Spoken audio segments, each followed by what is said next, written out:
పౌరశాస్త్రం, civics కాంటెంట్లో అతి ముఖ్యమైనటువంటి అంశాల లోపల మనకి కేంద్ర ప్రభుత్వం అనేది ఒకటి.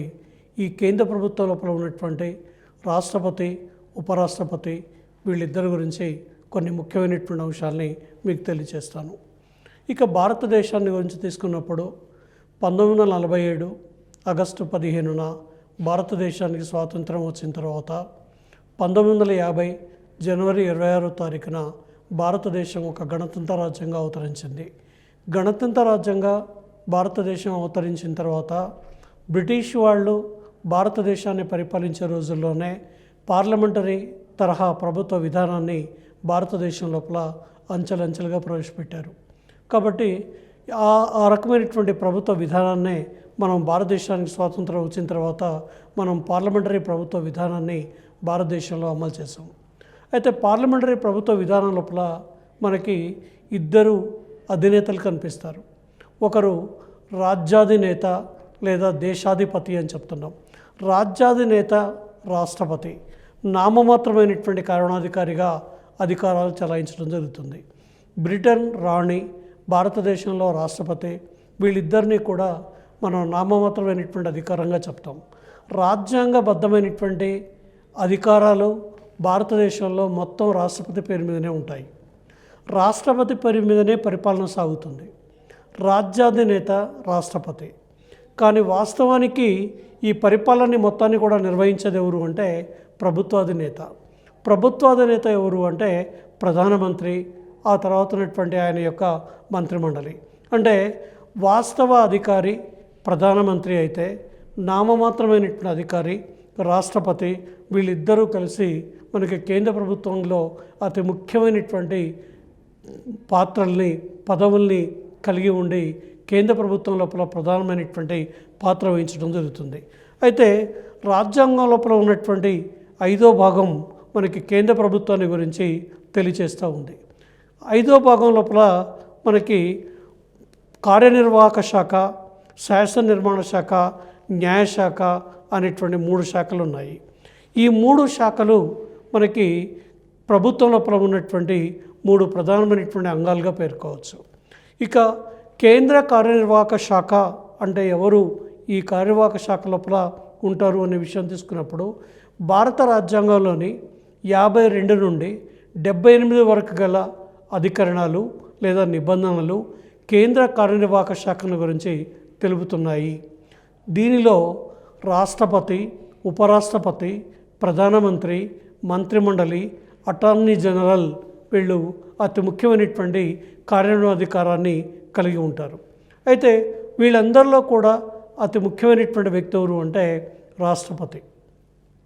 రాజ్యాంగంలోని 52 నుంచి 62 వరకు ఉన్నటువంటి నిబంధనలు రాష్ట్రపతి గురించి వివరిస్తున్నాయి. రాష్ట్రపతి భారతదేశ ప్రథమ పౌరుడు, రాజ్యాధినేత లేదా దేశాధినేత, త్రివిధ దళాలకు అధిపతిగా వ్యవహరిస్తారు. అదేవిధంగా 52వ నిబంధన ప్రకారం భారతదేశ సమస్త కార్యనిర్వాహక అధికారాలు, పరిపాలన మొత్తం రాష్ట్రపతి పేరు మీదనే నిర్వహించబడుతుంది. మనం ఇంతకుముందు చెప్పుకున్నాం, రాజ్యాంగం మనకి రాష్ట్రపతి పేరు మీదనే ఉంటుంది. రాజ్యాంగం ప్రకారం రాష్ట్రపతి ముఖ్యమైనటువంటి కార్యనిర్వహణ అధికారి. మొత్తం పరిపాలన రాష్ట్రపతి పేరు మీదనే కొనసాగుతుంది. కానీ ఆ పరిపాలనని నిర్వహించేది ఎవరు అంటే ప్రధానమంత్రి, అతని యొక్క మంత్రిమండలి పరిపాలనని నిర్వహించడం జరుగుతుంది. అట్లాగే రాష్ట్రపతి దేశ పరిపాలనను స్వయంగా కానీ లేదా ఇతర అధికారుల సహకారంతో కానీ నిర్వహించవచ్చు. అట్లాగే దేశ పాలన రాష్ట్రపతి మీద నిర్వహించే పద్ధతిని అమెరికా నుండి గ్రహించారు. కాబట్టి అమెరికా రాజ్యాంగం నుండి రాష్ట్రపతి పేరు మీదనే పరిపాలన నిర్వహించేటువంటి పద్ధతిని మనం స్వీకరించడం జరిగింది. రాష్ట్రపతి త్రివిధ దళాలకు అధిపతి మాత్రమే కాదు, భారతదేశం యొక్క సర్వ సైన్యాధ్యక్షుడు ఎవరు అంటే రాష్ట్రపతి. ఇక 54వ నిబంధన ప్రకారం రాష్ట్రపతి ఎన్నికను గురించి పేర్కొంటున్నది. రాష్ట్రపతి ఎన్నిక పరోక్ష ఎన్నిక. కేంద్ర ఎన్నికల సంఘం ఎన్నికను నిర్వహిస్తుంది. రాష్ట్రపతిని ఎలక్టోరల్ కాలేజ్ ఎన్నుకుంటుంది. భారతదేశం గణతంత్ర రాజ్యమైనందున రాష్ట్రపతి ఎలక్టోరల్ కాలేజీచే ఎన్నుకోబడతాడు. ఎందుకంటే భారతదేశం గణతంత్ర రాజ్యం అంటే ఇంత ముందుకు చెప్పాము, రాజ్యాధినేతను ప్రజలు ప్రత్యక్షంగా కానీ పరోక్షంగా కానీ ఎన్నుకున్నటువంటి దేశాన్ని గణతంత్ర రాజ్యంగా రిపబ్లిక్గా పేర్కొంటాం. వారసత్వంగా రాజ్యాధినేత ఎన్నికైతే ఉన్నట్టయితే దాన్ని గణతంత్ర రాజ్యంగా పిలవము. ఉదాహరణకి బ్రిటన్, అక్కడ రాచరిక వ్యవస్థ ఉంది, రాజ్యాంగబద్ధమైనటువంటి రాచరికం ఉంది. అట్లాగే జపాన్లో రాజ్యాంగబద్ధమైనటువంటి రాచరికం ఉంది. ఈ రెండు దేశాలని మనం గణతంత్ర రాజ్యాలుగా పిలవం. ఇవి రెండూ కూడా రాచరికమైనటువంటి దేశాలుగా పిలుస్తాం. అయితే ఎలక్టోరల్ కాలేజీలో సభ్యులు ఎవరు? ఇక్కడ ఎలక్టోరల్ కాలేజీ అంటే రాష్ట్రపతిని ఎన్నుకునే నియోజక గణాన్ని ఎలక్టోరల్ కాలేజ్ అంటాం. రాష్ట్రపతిని ఎన్నుకునేటువంటి నియోజక గణం లోపల రాజ్యసభకు ఎన్నికైన సభ్యులు 233 మంది. రాజ్యసభ యొక్క మొత్తం సభ్యుల సంఖ్య ఎంత అంటే 250. 250 మంది లోపల 12 మందిని రాజ్యసభకి రాష్ట్రపతి నియమించడం జరుగుతుంది. ఈ 12 మంది సభ్యులకి ఓటు హక్కు ఉండదు. అట్లాగే కొంతమంది నామినేటెడ్ సభ్యులకు కూడా రాజ్యసభలో నామినేటెడ్ అయినటువంటి సభ్యులకి ఓటు హక్కు ఉండదు. ఇక లోక్సభకు ఎన్నికైనటువంటి సభ్యులు 543 మంది. అట్లాగే రాష్ట్రాల్లోని విధానసభకు ఎన్నికైన సభ్యులు మరియు ఢిల్లీ, పాండిచ్చేరి విధానసభలకు ఎన్నికైనటువంటి సభ్యులు 41-20 మంది సభ్యులకి ఓటు హక్కు అనేటువంటిది ఉంటుంది. 1992లో 70వ రాజ్యాంగ సవరణ ద్వారా ఢిల్లీ, పాండిచ్చేరి శాసనసభ్యులకు కూడా రాష్ట్రపతి ఎన్నికల్లో ఓటు వేసే అవకాశం కల్పించారు. అంటే 1992 నుంచి ఈ అవకాశాన్ని ఢిల్లీ, పాండిచ్చేరి రాష్ట్రాల్లో కల్పించారు. రాష్ట్రపతి ఎన్నికల్లో ఓటు లేనివారు ఎవరు అంటే రాజ్యసభకు రాష్ట్రపతిచే నియమించబడే సభ్యులు 12 మంది. ఎందుకంటే వివిధ రంగాలలో నిష్ణాతులైనటువంటి 12 మంది సభ్యుల్ని రాష్ట్రపతి రాజ్యసభకు నియమించడం జరుగుతుంది.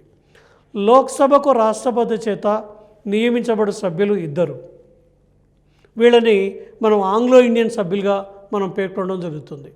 విధాన సభలకు గవర్నర్లచే నియమించబడే ఒక్కొక్క ఆంగ్లో ఇండియన్ అంటే ఆంగ్లో ఇండియన్ సభ్యులు అనేటువంటి వాళ్ళు ప్రతి రాష్ట్రంలో ఎన్నిక కానట్టయితే గవర్నర్ రాష్ట్ర విధాన సభలకి ఒక ఆంగ్లో ఇండియన్ని నియమిస్తారు. అట్లాగే లోక్సభకు కూడా రాష్ట్రపతి 2 ఆంగ్లో ఇండియన్స్ని నియమిస్తారు. ఈ విధంగా నియమించబడేటువంటి వ్యక్తులకు ఎవరికి కూడా రాష్ట్రపతి ఎన్నికల లోపల ఓటు ఉండదు. ఇక భారతదేశంలో 29 రాష్ట్రాలు ఉన్నాయి. 29 రాష్ట్రాల లోపల 7 రాష్ట్రాల్లోని విధాన పరిషత్తుల సభ్యులకు ఎలక్టోరల్ కాలేజీలో సభ్యులు కారు. ఈ ఎలక్టోరల్ కాలేజీలో సభ్యులు కాకపోవడం వల్ల ఈ 7 రాష్ట్రాల విధాన పరిషత్తుల సభ్యులకు రాష్ట్రపతి ఎన్నికలలో ఓటు వేసే అధికారం లేదు. కాబట్టి ఎలక్టోరల్ కాలేజీలో ఏవైనా మార్పులు చేర్పులు చేయాలంటే రాజ్యాంగ సవరణ ద్వారా పార్లమెంటు చేయగలుగుతుంది. కాబట్టి పార్లమెంటుకు ఒక్కదానికే ఏ విషయంలోనైనా సవరించేటువంటి అధికారం ఉంది. ఇక 55వ అధికరణం రాష్ట్రపతిని ఎన్నుకునే పద్ధతి గురించి పేర్కొంది. భారత రాష్ట్రపతిని ఎలక్టోరల్ కాలేజ్ సభ్యులు నైష్పత్తిక ప్రాతినిధ్య పద్ధతిలోని బదిలీ చేసే ఒక ఓటు పద్ధతి ద్వారా ఎన్నుకుంటారు. రాష్ట్రపతి ఎన్నిక పద్ధతిని మన దేశం ఐర్లాండ్ రాజ్యాంగం నుంచి గ్రహించింది. కాబట్టి ఐర్లాండ్ యొక్క రాజ్యాంగం నుంచి గ్రహించడమే కాకుండా మన దాన్ని ఏమని చెప్తామంటే సింగిల్ ట్రాన్స్ఫరబుల్ ఓట్ సిస్టమ్ అని చెప్తాం. ఒక్కరికే ఓటు వేయకుండా మనం రెండో ఓటు కూడా వేస్తాం. ఉదాహరణకి 2 వ్యక్తులు రాష్ట్రపతులుగా పోటీ చేసినట్టయితే ఒక ఓటు మనం ఇష్టమైనటువంటి అభ్యర్థికి మొదటి ప్రాధాన్యత ఓటు వేస్తాం. రెండవ ప్రాధాన్యత ఓటు కూడా రెండవ ఓటు వేస్తాం. రెండవ ఓటు వేసిన తర్వాత ఓట్ల లెక్కింపు జరిగేటప్పుడు ఏం చేస్తారంటే ఎమ్మెల్యే యొక్క ఓటు విలువ, ఎంపీ యొక్క ఓటు విలువ అని చెప్పి 2 రకాలుగా ఓటు విలువలను తీస్తారు.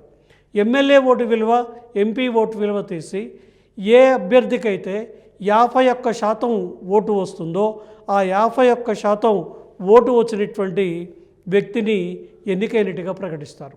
ఒకవేళ 51% ఓటు కనుక రాకపోయినట్టయితే రెండవ ఓట్ల లెక్కింపు అనేటువంటిది జరుగుతుంది. అందుకోసమే మనం చూడండి, భారతదేశంలో రెండవ ఓట్ల లెక్కింపు లోపల, రెండవసారి చేసిన ఓట్ల లెక్కింపు లోపల వివి గిరి రాష్ట్రపతిగా ఎన్నికయ్యారు. అంటే మొదటి ప్రాధాన్యత ఓటు, రెండవ ప్రాధాన్యత ఓటు రెండు ఇస్తూ 51% ఓటు ఎవరికైతే వస్తుందో, 50% ఎవరికైతే దాటుతుందో వాళ్ళని రాష్ట్రపతిగా ఎన్నికైనట్టుగా ప్రకటిస్తాం. ఇక నైష్పత్తిక ప్రాతినిధ్య పద్ధతిలోని ముఖ్యమైనటువంటి అంశాలు ఏమిటి అంటే, ప్రాధాన్యతను అనుసరించి సభ్యులు ఓటు వేస్తారు. ఇప్పుడు నేను చెప్పినట్టుగా సభ్యుల యొక్క ఓటు విలువ లెక్కించబడుతుంది. అంటే గెలుపొందే అభ్యర్థి కోటా ఓట్లను 50% కంటే ఎక్కువ ఓట్లు పొందాల్సి ఉంటుంది.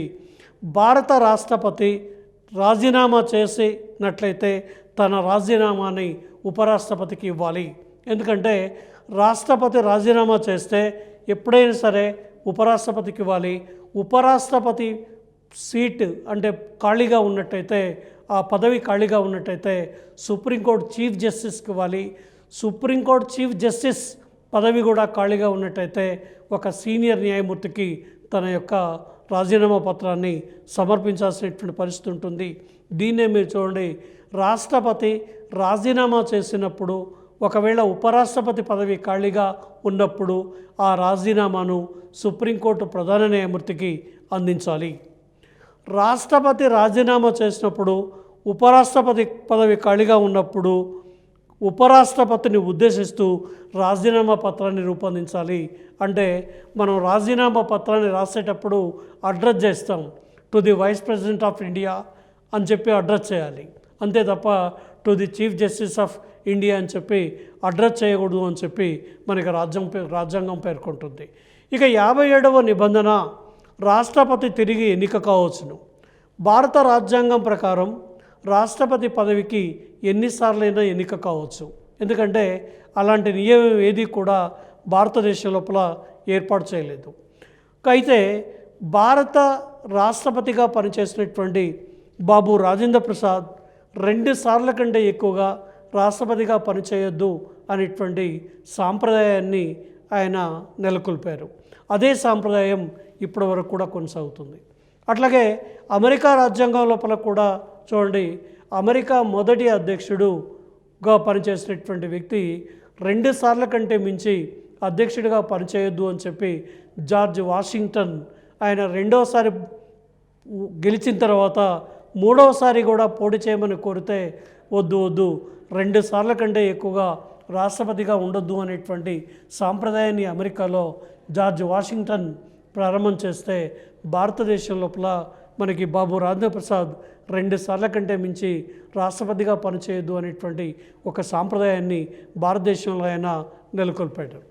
ఇక రాష్ట్రపతిగా పోటీ చేయాలంటే ఏ రకమైనటువంటి అర్హతలు ఉండాలి అనే విషయం తీసుకున్నప్పుడు 58వ అధికరణం లేదా నిబంధన, అధికరణం అన్నా నిబంధన అన్నా ఒకటే.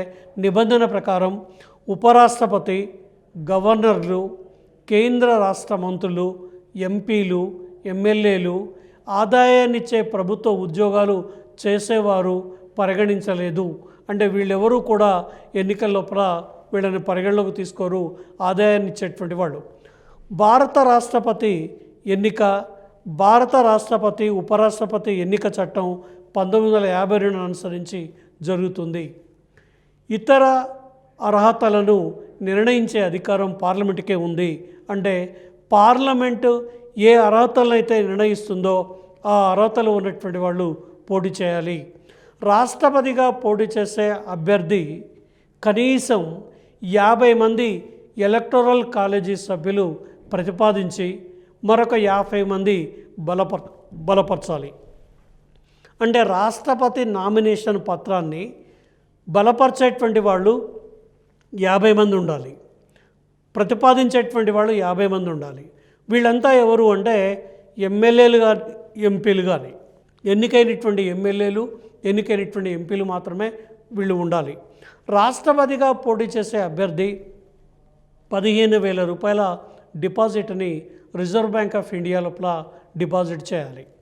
రాష్ట్రపతిగా పోటీ చేసే వ్యక్తులు తమ డిపాజిట్ పొందాలంటే కనీసం 1/6 వంతు ఓట్లు పొందాలి. రాష్ట్రపతి ఎన్నికకు కావలసినటువంటి అర్హతలు ఏమిటి అంటే భారతీయ పౌరుడై ఉండాలి, 35 సంవత్సరాల వయసు నిండి ఉండాలి, కేంద్ర రాష్ట్ర స్థానిక ప్రభుత్వాలలో ఆదాయాన్నిచ్చే ఉద్యోగిగా ఉండరాదు, లోక్సభకు ఎన్నిక కావడానికి కావలసిన అర్హతలు ఉండాలి, మానసిక స్థితి సక్రమంగా ఉండాలి. ఈ అర్హతలు ఉన్నటువంటి వాళ్ళు పనిచేయవచ్చు. అట్లాగే రాష్ట్రపతి యొక్క జీతభత్యాల విషయం తీసుకుంటే 59వ అధికరణం జీతభత్యాలు రాష్ట్రపతి వేతనాన్ని పార్లమెంటు నిర్ణయిస్తుంది. కేంద్ర సంఘటిత నిధి నుండి వేతనం చెల్లించబడుతుంది. దీన్నే కన్సాలిడేటెడ్ ఫండ్ అనేటువంటి పేరుతో పిలుస్తాం. అట్లాగే రాష్ట్రపతికి చెల్లించే జీతం, ఉపరాష్ట్రపతికి చెల్లించేటువంటి జీతం ఇన్కమ్ ట్యాక్స్ పరిధిలోకి రాదు. రాష్ట్రపతి జీతభత్యాలపై పార్లమెంటులో ఓటింగు పెట్టరాదు. ఆర్థిక అత్యవసర పరిస్థితి విధించినప్పుడు కూడా రాష్ట్రపతి జీతంలో కోత విధించరాదు అని తెలియచేస్తూ ఉంది. ఇక 60వ నిబంధన తీసుకున్నప్పుడు 60వ నిబంధన ప్రకారం రాష్ట్రపతి ప్రమాణ స్వీకారం సుప్రీంకోర్టు ప్రధాన న్యాయమూర్తి లేదా సీనియర్ న్యాయమూర్తి సమక్షంలో చేస్తారు. అంటే ఎప్పుడైతే గెలుపొందినటువంటి రాష్ట్రపతి సుప్రీంకోర్టు ప్రధాన న్యాయమూర్తి యొక్క సమక్షంలో చేస్తారు. ఉపరాష్ట్రపతి తాత్కాలిక రాష్ట్రపతి పదవీ బాధ్యతలు నిర్వహించే సందర్భంలో కూడా ప్రధాన న్యాయమూర్తి సమక్షంలో ప్రమాణ స్వీకారం చేయాలి. అంటే ఉపరాష్ట్రపతిగా ఉన్నటువంటి వ్యక్తి తాత్కాలిక రాష్ట్రపతిగా పనిచేస్తున్నప్పుడు కూడా సుప్రీంకోర్టు యొక్క ప్రధాన న్యాయమూర్తి యొక్క సమక్షం లోపల పదవి ప్రమాణ స్వీకారం చేయాలి. ఇక 61వ నిబంధన మహాభియోగ తీర్మానం ద్వారా రాష్ట్రపతిని తొలగిస్తారు.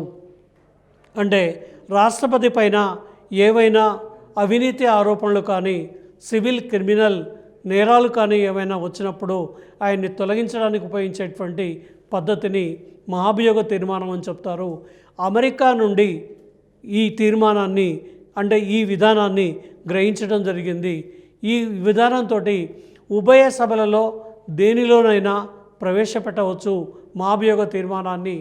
ఈ తీర్మానాన్ని ఏ సభలో ప్రవేశపెడుతున్నారో ఆ సభలో గల సభ్యులలో 1/4 వంతు సభ్యుల సంతకాలతో 14 రోజుల ముందు నోటీసుతో రాష్ట్రపతికి తెలియచేయాలి. అంటే మనకి ఏ సభలో అయితే ఆయన మీద అవిశ్వాస తీర్మానం పెడతారో 1/4 వంతు మంది సభ్యులు ఒక తీర్మానాన్ని చేసి ఆ తీర్మానం పైన సంతకాలు పెట్టి 14 రోజుల ముందు రాష్ట్రపతికి ఆ నోటీసును అందజేయాలి. ఆ నోటీసును రాష్ట్రపతికి అందజేసినట్టయితే ఆయన స్వయంగా వచ్చి కానీ తన యొక్క ప్రతినిధుల ద్వారా కానీ ఏమివ్వచ్చు అంటే వివరణ పార్లమెంట్కి ఇవ్వచ్చు. అంటే లోక్సభకు కానీ రాజ్యసభకు కానీ వివరణ ఇవ్వచ్చు. 2/3 వంతు మెజారిటీ అనగా సభకు మెజారిటీ సభ్యులు హాజరై ఓటు వేసిన వారిలో 2/3 వంతు మెజారిటీగా పరిగణించాలి. ఖాళీలని పరిగణించడం జరగదు. అట్లాగే రాష్ట్రపతిచే నియమించబడ్డ సభ్యులు కూడా మహాభియోగ తీర్మానం ఓటింగ్లో పాల్గొనవచ్చు. అంటే నామినేటెడ్ సభ్యులు కూడా ఆయన యొక్క ఓటింగ్ లోపల పాల్గొనవచ్చు. తీర్మానం ప్రవేశపెట్టబడిన సభ తిరస్కరించినచో ఆ తీర్మానాన్ని రెండో సభలో ప్రవేశపెట్టుటకు అవకాశం లేదు. ఒక సభ ఆమోదించి మరో సభ తిరస్కరించినప్పుడు ఆ తీర్మానం వీగిపోతుంది. భిన్నాభిప్రాయాలు వ్యక్తమైనప్పుడు సంయుక్త సమావేశానికి అవకాశం లేదు. అట్లాగే భారతదేశంలో నేటి వరకు ఏ రాష్ట్రపతి పైన ఈ తీర్మానం ఆమోదించబడలేదు. 1971లో వివి గిరిపై మొదట ఈ తీర్మానం ప్రవేశపెట్టాలనుకొని తర్వాత విరమించుకున్నారు. ఇక 62వ అధికరణం ప్రకారం భారత రాష్ట్రపతి పదవీకాలం ఏ కారణం చేత ఖాళీ అయినా 6 నెలల్లోగా భర్తీ చేయాలి. భారత రాష్ట్రపతి పదవీకాలం ముగియడానికి 15 రోజుల ముందు నుండి నూతన రాష్ట్రపతి ఎన్నిక ప్రక్రియను ప్రారంభిస్తారు. రాష్ట్రపతి ఎన్నికల ఫిర్యాదులను సుప్రీంకోర్టు విచారిస్తుంది.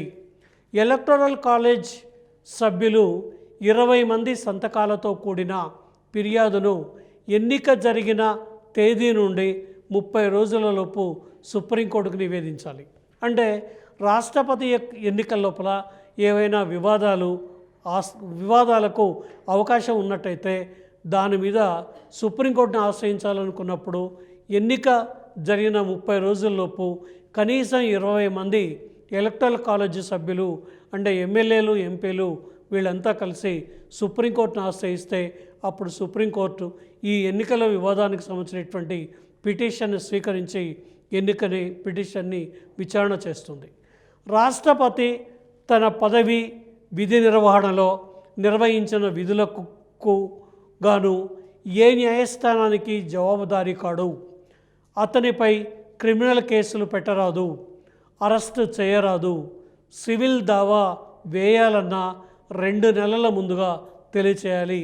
అంటే అరెస్టు చేయాలన్నా సరే, ఆయన మీద ఏ రకమైనటువంటి కేసులు పెట్టాలన్నా ఏం చేయాలన్నా 2 నెలల ముందు నోటీస్ ఇచ్చి ఆ తర్వాత ఆయన పైన ఏ రకమైనటువంటి కేసులైనా పెట్టడానికి అవకాశం ఉంటుంది.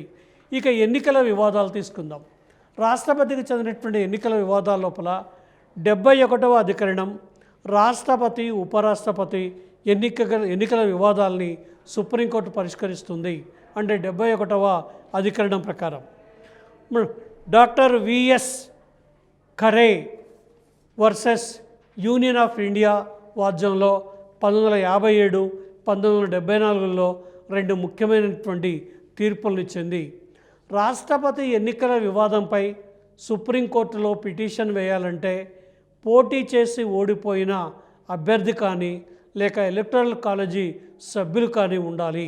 ఎన్నిక ముగిసిన 30 రోజుల్లోగా పిటిషన్ దాఖలు చేయాలి.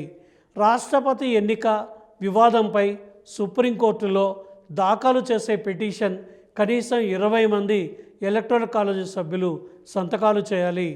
ఎలక్టోరల్ కాలేజీలో ఏవైనా ఖాళీలు ఉన్నప్పటికీ ఎన్నికలు నిర్వహించవచ్చని సుప్రీంకోర్టు డాక్టర్ ఖరే పిటిషన్పై తీర్పునిచ్చింది.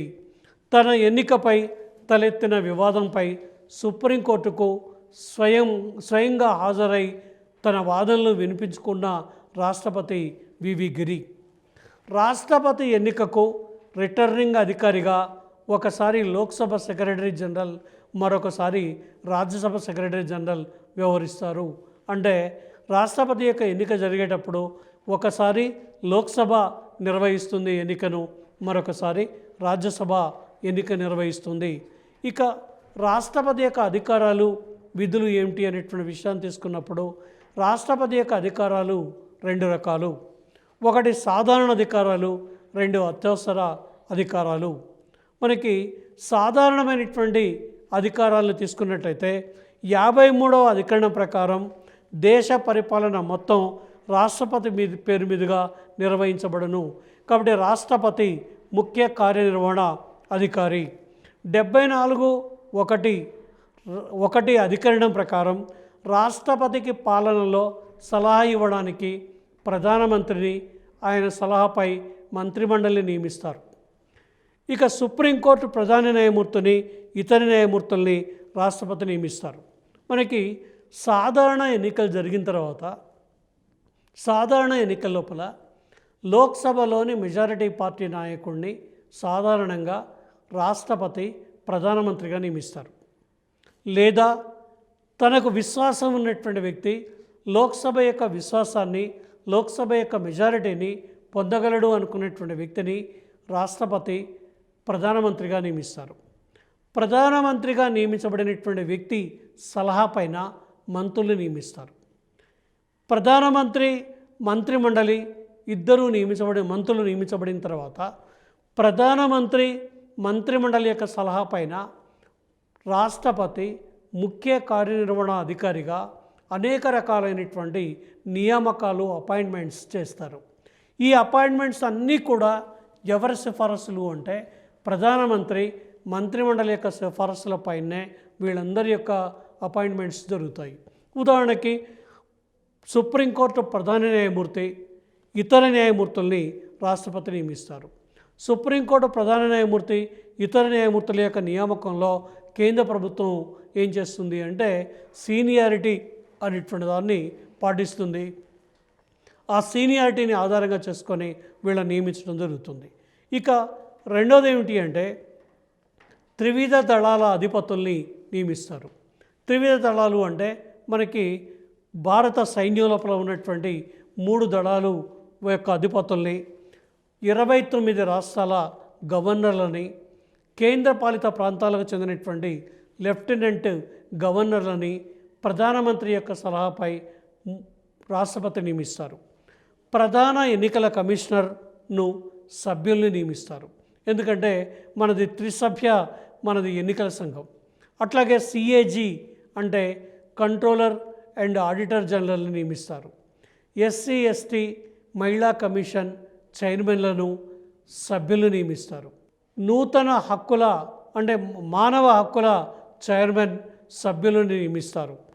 ఆ తర్వాత మనకి అధికార భాషా సంఘం చైర్మన్ సభ్యులను నియమిస్తారు. వివిధ దేశాలకి రాయబారుల్ని, హై కమిషనర్లని ఎవరు నియమిస్తారు అంటే రాష్ట్రపతి నియమిస్తారు. వీళ్ళందరినీ ఎవరి సలహాపై నియమిస్తారు అంటే ప్రధానమంత్రి మంత్రిమండలి యొక్క సలహాపైన వీళ్ళందరినీ నియమించడం జరుగుతుంది. ఇక రాష్ట్రపతి యొక్క అధికారాల లోపల రెండో ముఖ్యమైనటువంటి అధికారం శాసన అధికారాలు. 79వ అధికరణం ప్రకారం పార్లమెంటు అనగా గుర్తుపెట్టుకోండి విద్యార్థులు, 79వ అధికరణం ప్రకారం పార్లమెంటు అనగా రాజ్యసభ, లోక్సభ మరియు రాష్ట్రపతి. వీళ్ళ ముగ్గురిని కలిపితేనే మనం ఏమని చెప్తాము అంటే పార్లమెంట్ అనేటువంటి పేరుతో పిలుస్తాం. అట్లాగే రాష్ట్రపతికి ఉన్నటువంటి శాసనపరమైనటువంటి అధికారాల లోపల ఓ ముఖ్యమైనటువంటిది ఏమిటి అంటే టు సమ్మన్ అంటే రాష్ట్రపతి పార్లమెంటు ఉభయ సభలను సమావేశపరచుట అని అర్థం. ఇక రెండోది ఏమిటి అంటే టు ప్రోరోగ్ అంటే పార్లమెంటు సమావేశాలను దీర్ఘకాలికంగా వాయిదా వేయటం టు ప్రోరోగ్ అంటారు. టు డిజాల్వ్ అంటే లోక్సభను రద్దు చేయటం. టు అడ్జర్న్ సైండై అంటే పార్లమెంటు సమావేశం వాయిదా తెలపటానికి ముందు అర్ధంతరంగా సమావేశాలు ముగుస్తాయని ప్రకటించడాన్ని టు అడ్జర్న్ సైండై అనేటువంటి పేరుతో పిలుస్తాం. అట్లాగే రాష్ట్రపతి రాజ్యసభకు 12 మంది సభ్యులను నియమిస్తారు 80వ అధికరణం ప్రకారం. అట్లాగే రాష్ట్రపతి ఉభయ సభల సంయుక్త సమావేశంలో ప్రసంగిస్తారు. రాష్ట్రాల పునర్విభజన బిల్లు, హద్దుల మార్పు రాష్ట్రపతి అనుమతితోనే చేయాలి. అత్యవసర ఉత్తర్వుల్ని జారీ చేసే అధికారం, ఇది 3వ అధికారంగా చెప్తా ఉన్నాం. రాష్ట్రపతి 123వ అధికరణం ప్రకారం లోక్సభ, రాజ్యసభ సమావేశంలో లేనప్పుడు అత్యవసర ఉత్తర్వుల్ని జారీ చేస్తారు. దీని యొక్క కాలపరిమితి ఎంత అంటే 6 months లేదా 222 రోజులు, లేదా లోక్సభ అంటే పార్లమెంటు సమావేశమైన 6 వారాలలోగా ఈ ఆర్డినెన్స్ని ఆమోదించాలి. ఆమోదించకపోయినట్టయితే ఈ ఆర్డినెన్స్ ఏమైపోతుంది అంటే రద్దయిపోతుంది. అట్లాగే 331 అధికరణం ప్రకారం లోక్సభకు 2 ఆంగ్లో ఇండియన్లను రాష్ట్రపతి నియమిస్తారు. ఇప్పటి వరకు భారత పార్లమెంటు యొక్క చరిత్రలో మనకి 3 సార్లు ఉభయ సభల సంయుక్త సమావేశాలు జరిగాయి. అంటే ఇప్పటి వరకు మొదటిసారి ఎప్పుడు జరిగింది అంటే 1961లో వరకట్న నిషేధక బిల్లు విషయంలో స్పీకర్ అనంత శయనం అయ్యంగార్ అధ్యక్షతన అప్పటి రాష్ట్రపతి బాబు రాజేంద్ర ప్రసాద్ ఏర్పాటు చేశారు. అంటే 1961 వరకట్న నిషేధక బిల్లు. ఇక రెండోది 1978లో బ్యాంకింగ్ సర్వీసుల కమిషన్ ఏర్పాటుకు మరియు రద్దు గురించి స్పీకర్ కెఎస్ హెగడే రాష్ట్రపతి నీలం సంజీవ్ రెడ్డిగా పనిచేస్తున్న కాలంలో రెండవసారి పార్లమెంట్ ఉభయ సభల సంయుక్త సమావేశాన్ని ఏర్పాటు చేశారు. ఇక మూడవసారి 2002 సంవత్సరంలో పోటా చట్టాన్ని తీసుకొచ్చినప్పుడు అమల్లోకి తీసుకొచ్చే ముందు పిఎం సయీద్ అప్పుడు స్పీకర్గా ఉన్నారు. అప్పుడు రాష్ట్రపతిగా పనిచేస్తున్నటువంటి వ్యక్తి ఎవరు అంటే కేఆర్ నారాయణన్ రాష్ట్రపతిగా పనిచేస్తున్నారు. ఇక ఇంకో అధికారం ఏమిటి అంటే ఆర్థిక అధికారాలు. ఆర్థిక సంబంధమైన బిల్లులు రాష్ట్రపతి పూర్వ అనుమతితోటే లోక్సభలో ప్రవేశపెట్టాలి. ఇది విద్యార్థులు గుర్తుంచుకోవాలి. ఆర్థిక బిల్లు రాజ్యసభలో ప్రవేశపెట్టకూడదు. ఆర్థిక బిల్లు ఏదైనా సరే మొదట లోక్సభలోనే ప్రవేశపెట్టాలి. లోక్సభలో ప్రవేశపెట్టడానికంటే ముందు రాష్ట్రపతి యొక్క అనుమతిని పొందాలి. కాబట్టి వార్షిక బడ్జెట్ను రాష్ట్రపతి ముందస్తు అనుమతితోనే లోక్సభలో ప్రవేశపెట్టాలి. 280 అధికరణం ప్రకారం రాష్ట్రపతి ఆర్థిక సంఘాన్ని నియమిస్తారు. కాబట్టి 5 సంవత్సరాల కాలపరిమితికి మనకి ఆర్థిక సంఘాన్ని నియమిస్తారు. ఈ ఆర్థిక సంఘం ఆర్థిక వ్యవహారాల లోపల రాష్ట్రపతికి సలహాలను అందజేస్తుంది. ఇక న్యాయ సంబంధమైన అధికారాల్లోకి వస్తే సుప్రీంకోర్టు, హైకోర్టు ప్రధాన న్యాయమూర్తులను రాష్ట్రపతి నియమిస్తారు. జైలు శిక్ష అనుభవిస్తున్న ఖైదీలకు క్షమాభిక్ష పెట్టే అధికారం రాష్ట్రపతికి ఉంది. అట్లాగే ఉరి శిక్షను రద్దు చేసే అధికారం రాష్ట్రపతికి ఉంది. అట్లాగే దౌత్య సంబంధమైనటువంటి అధికారాల గురించి తీసుకుందాం. భారత రాష్ట్రపతి వివిధ దేశాలకు రాయబారులు, హైకమినిస్టర్లను నియమిస్తారు. వివిధ దేశాలతో ఒప్పందాలు చేసుకుంటారు. ఇక సైనిక అధికారాల్లో రాష్ట్రపతి సర్వ సైన్యాధ్యక్షుడు. రాష్ట్రపతికి యుద్ధ ప్రకటన చేసే అధికారం ఉంది. అట్లాగే వివిధ దేశాలతోటి ఏ రకమైనటువంటి ఒప్పందాలు చేసుకునేటువంటి అధికారం రాష్ట్రపతికే ఉంది. అంటే ఒప్పందాలు చేసుకునే అధికారం కానీ, యుద్ధ ప్రకటన చేసేటువంటి అధికారం కానీ, లేదా త్రివిధ దళాలకు చెందినటువంటి అధిపతుల్ని ఎవరినైనా సరే నియమించేటువంటి అధికారం కానీ రాష్ట్రపతికి మాత్రమే ఉంది. ఇంకా అధికారం ఏమిటి అంటే రాష్ట్రపతికి చెందినటువంటి అత్యవసర అధికారాల గురించి తీసుకుందాం. భారత రాజ్యాంగంలోని 18వ భాగంలో 352 నుండి 360 వరకు గల అధికరణాలు రాష్ట్రపతి అత్యవసర అధికారాలని తెలియచేస్తున్నాయి. వీటిని జర్మనీలోని వైమార్ రాజ్యాంగం నుండి గ్రహించారు. ఎందుకంటే రెండవ ప్రపంచ యుద్ధానికంటే పూర్వం జర్మనీలో అమల్లో ఉన్నటువంటి రాజ్యాంగాన్ని వైమార్ రాజ్యాంగం అంటారు. ఈ వైమార్ రాజ్యాంగం నుంచి మనం ఈ అత్యవసర పరిస్థితికి చెందినటువంటి అన్ని రకాలైనటువంటి ప్రకటనల్ని స్వీకరించడం జరిగింది. ఇక 352 అధికరణం ప్రకారం జాతీయ అత్యవసర పరిస్థితిని రాష్ట్రపతి విధిస్తారు. అంటే రాష్ట్రపతికి 352వ అధికరణం ప్రకారం జాతీయ అత్యవసర పరిస్థితిని విధించేటువంటి అధికారం ఉంది. ఇది 2 రకాలుగా విధిస్తారు. అంటే జాతీయ అత్యవసర పరిస్థితి 2 రకాలు ఏమిటి అంటే, ఒకటి బాహ్య అత్యవసర పరిస్థితి, దీన్ని ఎక్స్టర్నల్ ఎమర్జెన్సీ అంటాం. రెండవది ఇంటర్నల్ ఎమర్జెన్సీ అంటాం. అంటే ఆంతరంగిక అత్యవసర పరిస్థితి అని, బాహ్య అత్యవసర పరిస్థితి అని మనం 2 రకాలుగా పేర్కొంటాం. విదేశీ దండయాత్రలు, యుద్ధం, సాయుధ తిరుగుబాటు ఉత్పన్నమైనప్పుడు దేశవ్యాప్తంగా రాష్ట్రపతి ఈ జాతీయ అత్యవసర పరిస్థితిని విధించడం జరుగుతుంది. అవునా? కాబట్టి 1962లో చైనా దురాక్రమణ సమయంలో, 1971లో బంగ్లాదేశ్ అవతరణ సందర్భంగా జరిగిన భారత పాకిస్తాన్ యుద్ధ సమయంలో విధించారు. అంటే ఎక్స్టర్నల్గా మనకి ఇప్పటివరకు 2 సార్లు విధించారు. జనరల్గా 1962లో విధించినటువంటి అత్యవసర పరిస్థితి 1965 దాకా కొనసాగింది.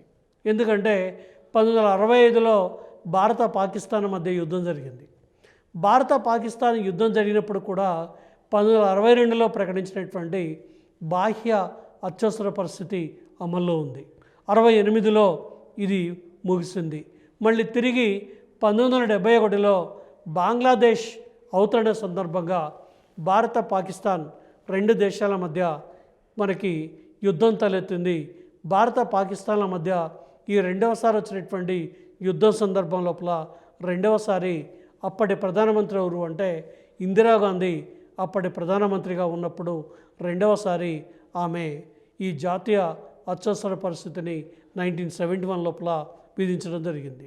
ఇక రెండవది ఏమిటి అంటే ఆంతరంగిక అత్యవసర పరిస్థితి. దీన్నే మనం ఇంటర్నల్ ఎమర్జెన్సీ అనేటువంటి పేరుతో పిలుస్తున్నాం.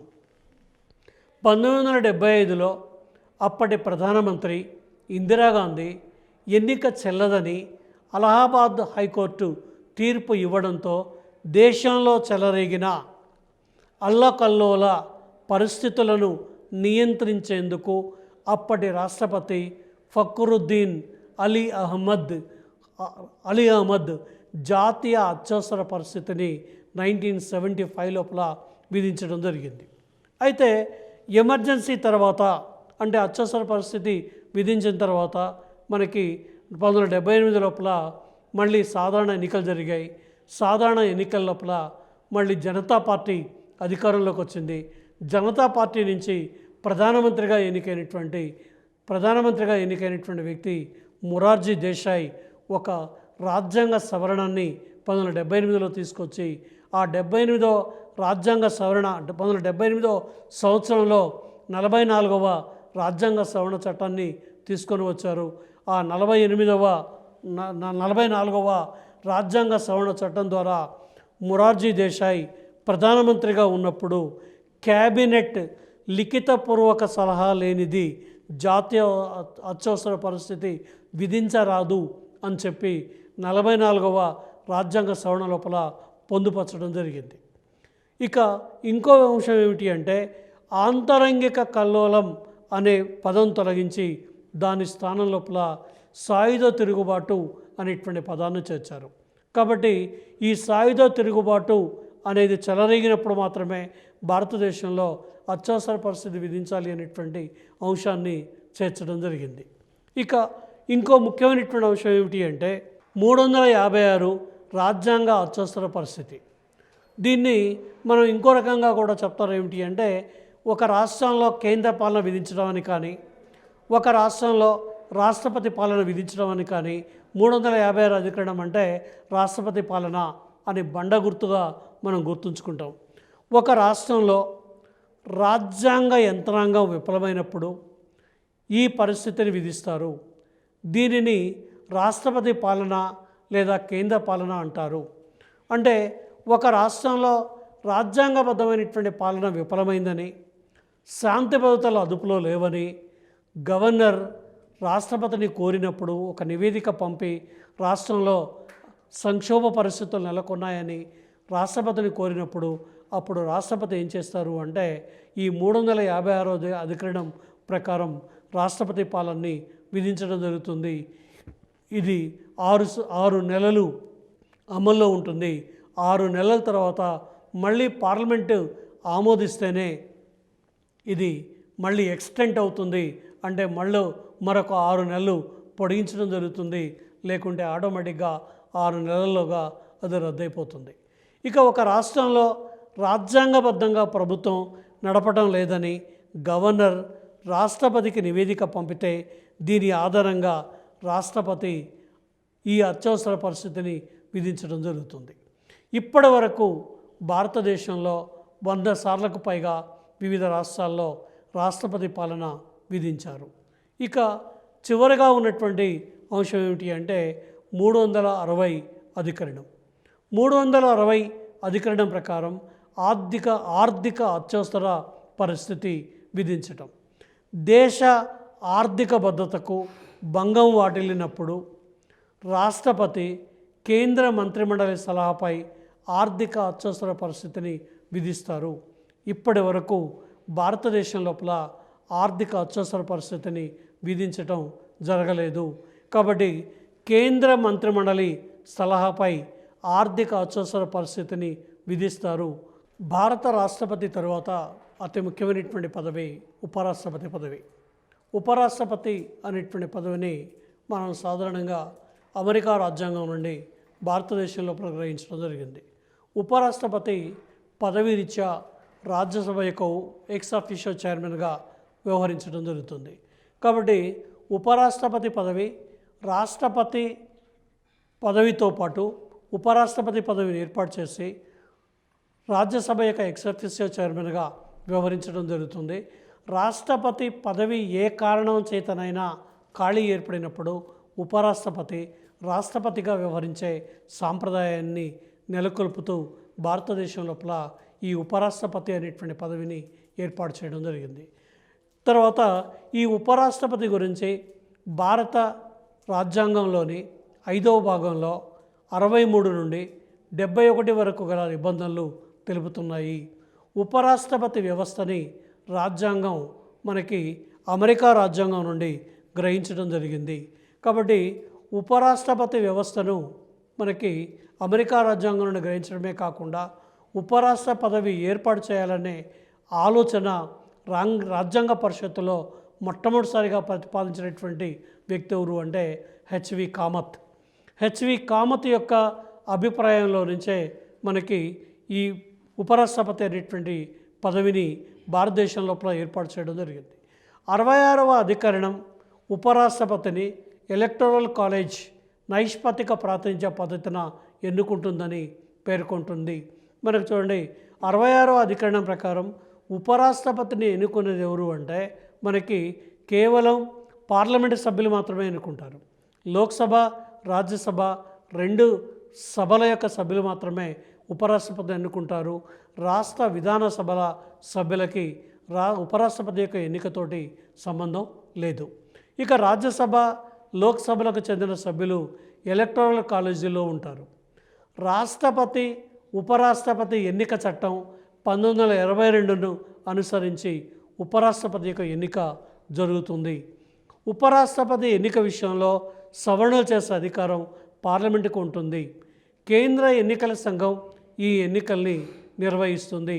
మనకి 1962 వరకు ఉపరాష్ట్రపతి ఎన్నిక ఉభయ సభల సంయుక్త సమావేశం ద్వారా బహిరంగ ఓటింగ్ విధానంలో జరిగేది. అంటే 1962 వరకు అంటే 2 సార్లు ఉపరాష్ట్రపతి యొక్క ఎన్నిక ఉభయ సభల సంయుక్త సమావేశంలో బహిరంగ ఓటు వేసేటువంటి పద్ధతి లోపల జరిగింది.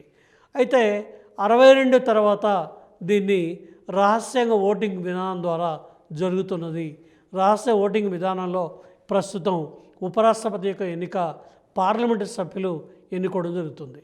ఇక ఉపరాష్ట్రపతిగా పోటీ చేయాలి అంటే ఆ అభ్యర్థి భారత పౌరుడై ఉండాలి, 35 సంవత్సరాల వయస్సు నిండి ఉండాలి, పార్లమెంటుకు ఎన్నికయ్యే అర్హతను కలిగి ఉండాలి, కేంద్ర రాష్ట్రాలలో ఆదాయాన్నిచ్చే ఉద్యోగం చేసేవారు ఉండరాదు.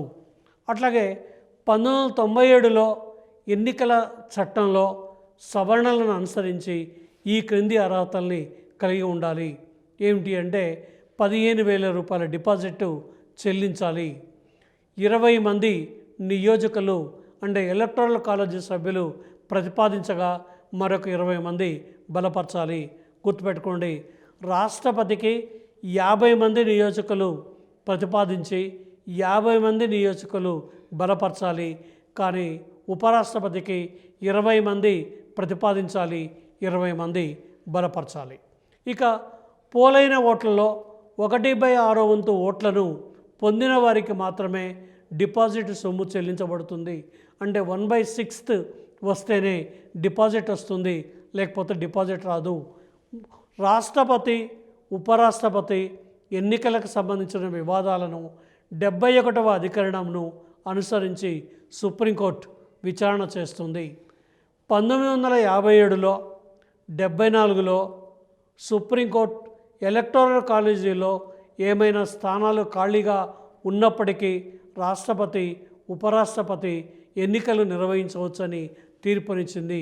అంటే లోక్సభలో కానీ, రాజ్యసభలో కానీ, రాష్ట్ర విధాన సభల్లో కానీ ఏవైనా ఎమ్మెల్యే, ఎంపీ సీట్లు ఖాళీగా ఉన్నట్టయితే, ఖాళీగా ఉంటే కూడా ఈ ఎన్నికలను నిర్వహించవచ్చు. ఈ ఎన్నికల్లో ఖాళీలతోని ఏ రకమైనటువంటి సంబంధం లేదని చెప్పి సుప్రీంకోర్టు 1957లో, 1974లో 2 సందర్భాల లోపల తన యొక్క అభిప్రాయాన్ని ప్రకటించడం జరిగింది. ఇక ఉపరాష్ట్రపతి యొక్క పదవీ కాలం 5 సంవత్సరాలు. 68వ అధికరణం ద్వారా తిరిగి ఉపరాష్ట్రపతి ఎన్నిక జరిగే వరకు పదవిలో కొనసాగవచ్చు.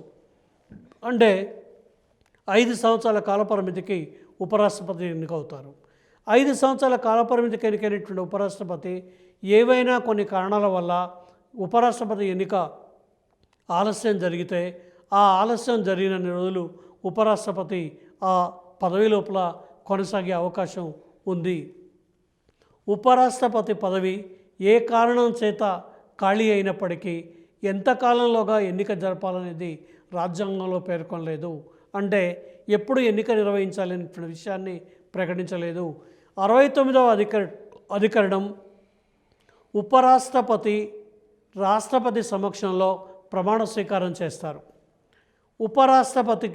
రాష్ట్రపతి రాజీనామాను రాష్ట్రపతికి సమర్పిస్తారు. అంటే కొత్తగా ఉపరాష్ట్రపతి ఎన్నికైన తర్వాత ఉపరాష్ట్రపతి చేత ప్రమాణ స్వీకారం రాష్ట్రపతి చేయిస్తారు. అట్లాగే ఉపరాష్ట్రపతి తన రాజీనామా పత్రాన్ని కూడా ఎవరికి సమర్పిస్తారు అంటే రాష్ట్రపతికి తన యొక్క రాజీనామా పత్రాన్ని సమర్పించడం జరుగుతుంది. 1969లో రాష్ట్రపతి ఉపరాష్ట్రపతి పదవీ బాధ్యతల నిర్వహణ చట్టంలో చేయబడిన సవరణల ద్వారా ఒకవేళ రాష్ట్రపతి ఖాళీ ఉన్నట్లయితే సుప్రీంకోర్టు ప్రధాన న్యాయమూర్తికి ఆ రాజీనామాని అందించాలి. రాజీనామా పత్రం రాష్ట్రపతిని ఉద్దేశించి మాత్రమే రాయాలి. అంటే ఉపరాష్ట్రపతి రాజీనామా చేయాలనుకున్నప్పుడు రాష్ట్రపతి పదవి ఖాళీగా ఉన్నప్పుడు తన రాజీనామా పత్రాన్ని సుప్రీంకోర్టు చీఫ్ జస్టిస్కి అందజేయాలి. ఒకవేళ సుప్రీంకోర్టు చీఫ్ జస్టిస్ పదవి కూడా ఖాళీగా ఉన్నప్పుడు సీనియర్ న్యాయమూర్తికి అంటే ప్రభుత్వం నిర్ణయించినటువంటి వ్యక్తికి అందజేయాలి.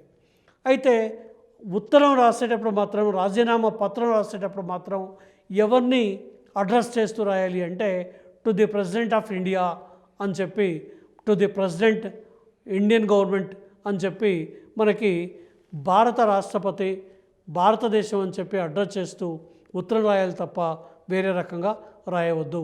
ఇక ఉపరాష్ట్రపతి ఎన్నికను కేంద్ర ఎన్నికల సంఘం పరోక్ష పద్ధతిలో ఎలక్టోరల్ కాలేజ్ సభ్యులచే నైష్పత్తిక ప్రాతినిధ్య పద్ధతిలోని ఒక ఓటు బదిలీ పద్ధతి ద్వారా రహస్య ఓటింగ్ ద్వారా నిర్వహించడం జరుగుతుంది. పార్లమెంటు ఉభయ సభల మొత్తం సభ్యులు నామినేటెడ్ సభ్యులతో సహా ఓటింగ్ లోపల పాల్గొనడం జరుగుతుంది. ఇక ఉపరాష్ట్రపతి యొక్క పదవీ కాలం 5 సంవత్సరాలు.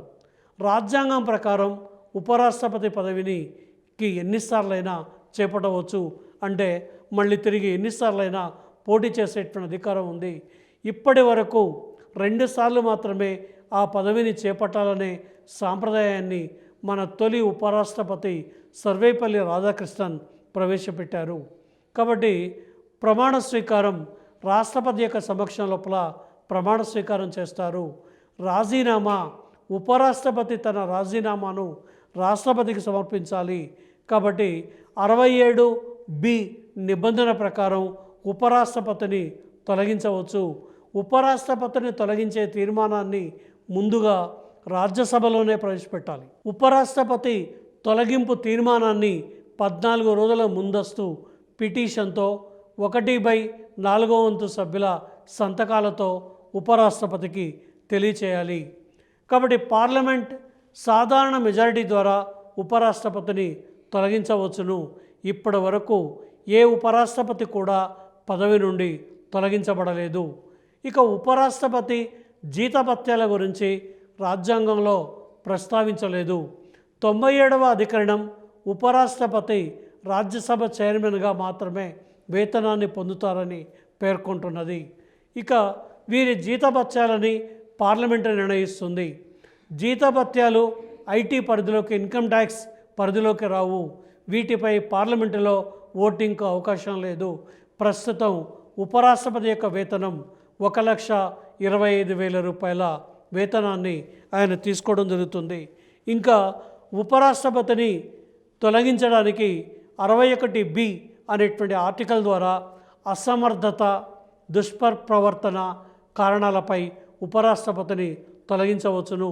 ఉభయ సభలు సాధారణ మెజారిటీతో మనకి ఉపరాష్ట్రపతిని తొలగించవచ్చు. ఉపరాష్ట్రపతిని తొలగించే తీర్మానం మొదట రాజ్యసభలోనే ప్రవేశపెట్టాలి. కనీసం 1/4 సభ్యుల సంతకాలతో కూడిన తీర్మానం నోటీసును 14 రోజుల ముందు సభాపతికి అందించాలి. మనకి తొలగింపు తీర్మాన నోటీసుపై చర్చ జరుగుతున్నప్పుడు ఉపరాష్ట్రపతి సభకు అధ్యక్షత వహించరాదు, కానీ సభకు హాజరు కావచ్చును. అవిశ్వాస తీర్మానంపై ఓటు వేసే అధికారం ఉపరాష్ట్రపతికి ఉండదు. రాజ్యసభలో బలాబలాలు సమానమైనప్పటికీ ఉపరాష్ట్రపతి ఓటు వేయరాదు. కాబట్టి ఉపరాష్ట్రపతికి చెందినటువంటి అధికారాలు, విధుల గురించి చెప్తూ 64వ అధికరణం ఉపరాష్ట్రపతి రాజ్యసభ చైర్మన్ అధ్యక్షుడిగా వ్యవహరిస్తారు. ఈ పద్ధతిని అమెరికా నుండి గ్రహించారు. 65వ అధికరణం రాష్ట్రపతి పదవి ఏ కారణం చేత ఖాళీ అయినా ఉపరాష్ట్రపతి తాత్కాలిక రాష్ట్రపతిగా వ్యవహరిస్తారు. ఉపరాష్ట్రపతి తాత్కాలిక రాష్ట్రపతి పదవి బాధ్యతలు నిర్వహించేటప్పుడు రాజ్యసభ సమావేశాలకు అధ్యక్షత వహించరాదు. రాష్ట్రపతి పొందే జీతభత్యాలనే ఉపరాష్ట్రపతి కూడా పొందుతారు. సుప్రీంకోర్టు ప్రధాన న్యాయమూర్తి సమక్షంలో తాత్కాలిక రాష్ట్రపతిగా ఉపరాష్ట్రపతి ప్రమాణ స్వీకారం చేయాలి.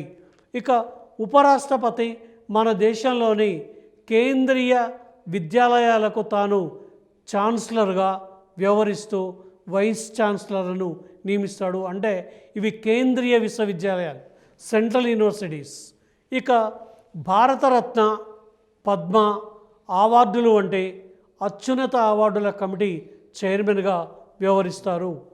ఇక ముఖ్యమైనటువంటి అంశం 70వ అధికరణం ప్రకారం ఉపరాష్ట్రపతి ఇతర కారణాల చేత కూడా రాష్ట్రపతి పదవి బాధ్యతలు నిర్వహించవచ్చును.